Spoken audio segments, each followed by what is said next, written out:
Some questions. I said, I don't understand why and how this Jesus that I've just received, that how he's the way, the truth, and the life, how he's the answer, and yet everything is segregated. Is heaven going to be like that? Is going to be a segregated heaven? Well, he took the Bible and showed me from the Bible that segregation was the will of God. He showed me from the Bible that it was God's will for the races to be separated. And see, if you don't know the Bible, it can be misconstrued that way. See, if you don't, it can be twisted. If you don't know, and of course he's a minister and white too, you know the white folks know what's going on.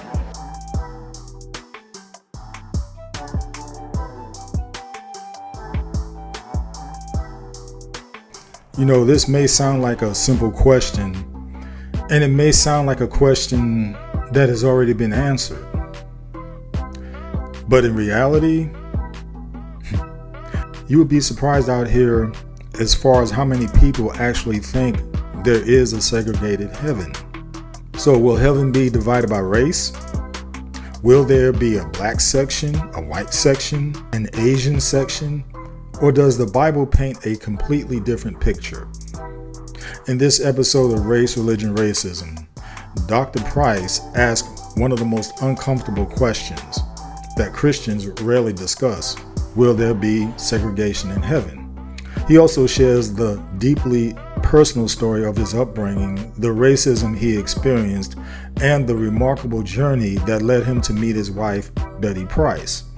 His testimony reminds us that behind every sermon is a real life shaped by faith, perseverance, and God's grace.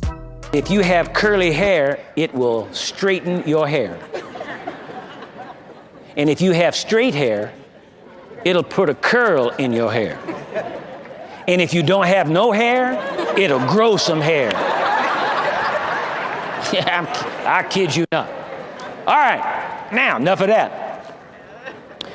I was born in Santa Monica, California. I've lived in the Los Angeles area all my life.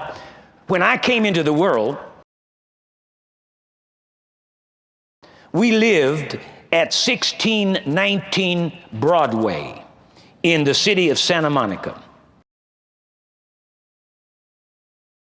It was primarily at that time a white city based on its population. There was a small area of about 8 square blocks where blacks lived. There were some other scattered blacks in other parts of the city of Santa Monica, but the largest concentration of the few of us that were there were in about an 8 square block area. And when I came on the scene, things were separate. There were certain areas in Santa Monica black folk didn't go. In fact, in Santa Monica, we could not go to the beach.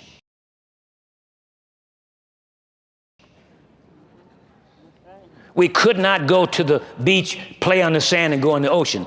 There was a certain section that they had set out for black people. It was about a block wide, and that was it. And you couldn't go to the right or to the left. You had to go right in that one area.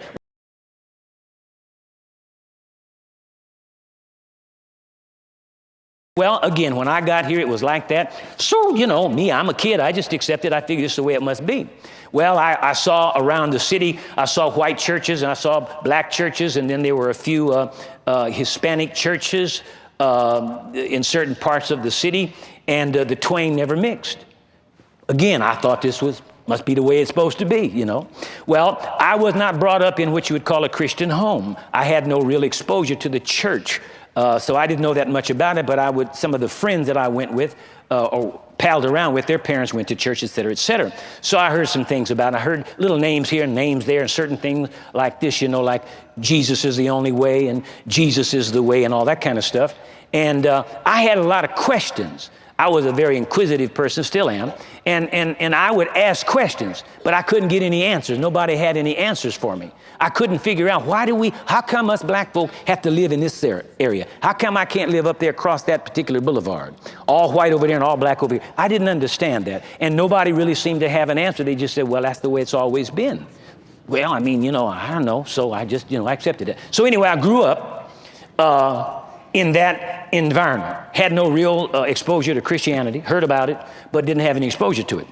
Then as I grew older, finally, I married.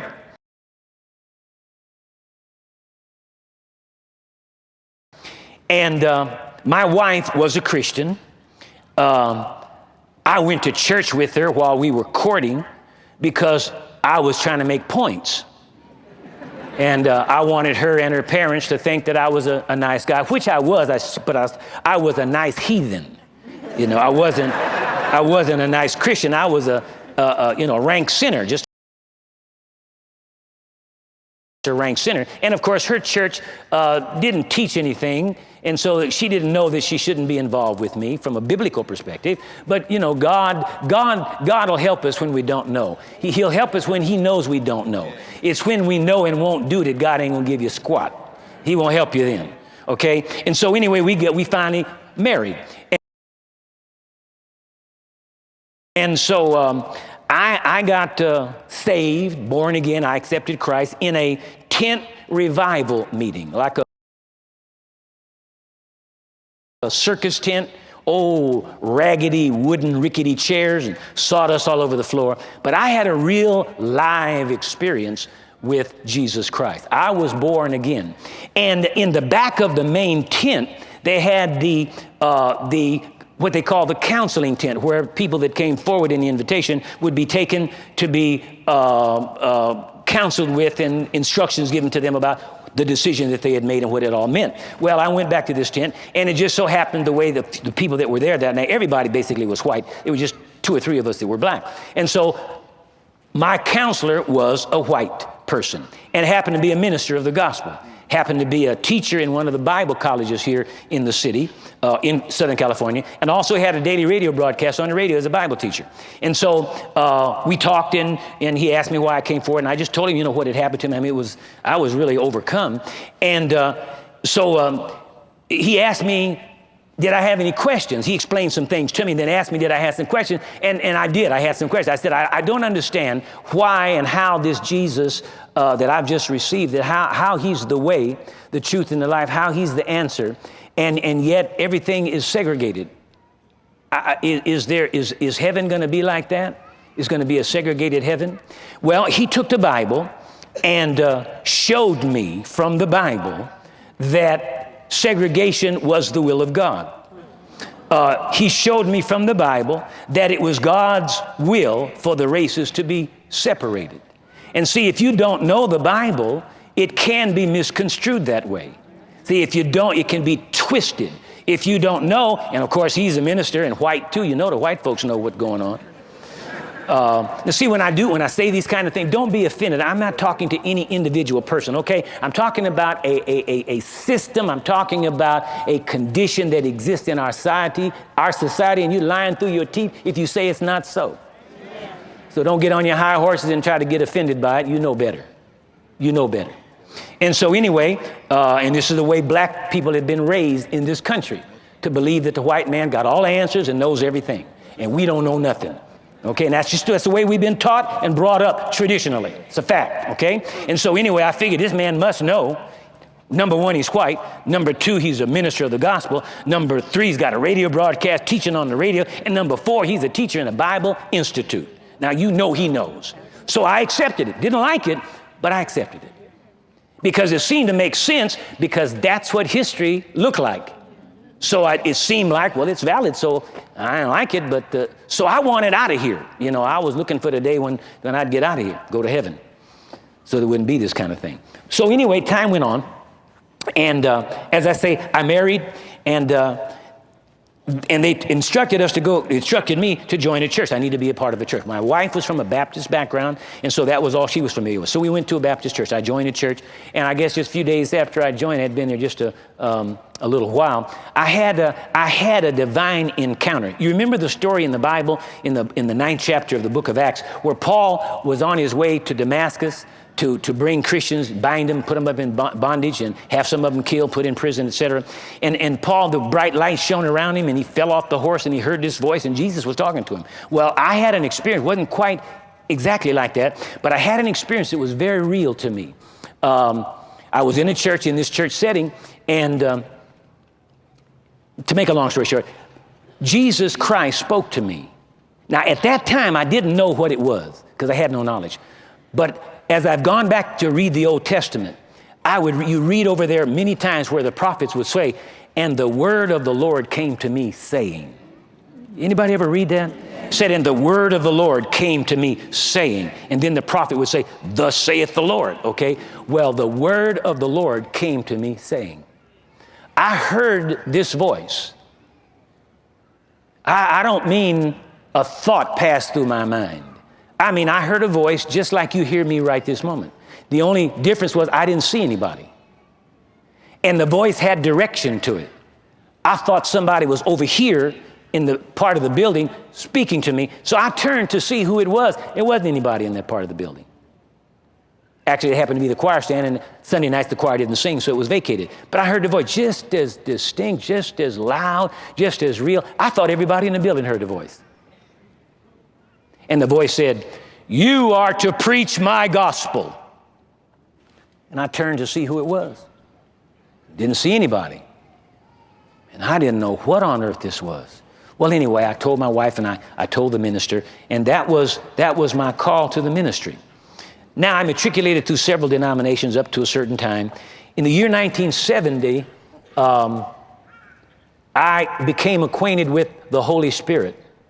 And I got filled with the Spirit, speaking with other tongues according to Acts chapter 2, verse 4. And my whole perception of God, of Jesus, of the Bible, everything just changed.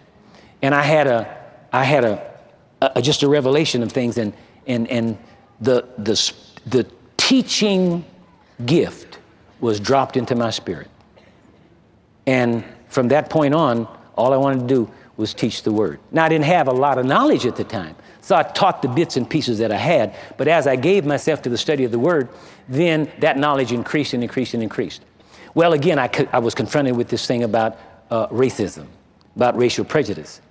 And I didn't like it. And as I began to read the word, I thought that there was a place in God where people could come spiritually and get to that point, and then ethnicity wouldn't matter. People's color would be irrelevant and immaterial. But I was sadly and rudely awakened to find out that it doesn't seem to matter how high people get spiritually, they can still have these chinks in their armor, if you would. They can have problems. You know, Dr. Price reminds us that the gospel was never intended to reinforce the walls humanity builds. It came to tear them down. If heaven is God's eternal kingdom, and it is, then there will be no superior race, no inferior race, and no segregated worship. There will only be redeemed people standing before the throne of God because of Jesus Christ. And the question isn't whether heaven will be segregated. After all, Sunday is the most segregated day in America. The real question is whether we're allowing the kingdom of heaven to shape how we live together today. Until next time, keep renewing your mind with truth, because truth has the power to tear down every wall that lies has built. Enough said.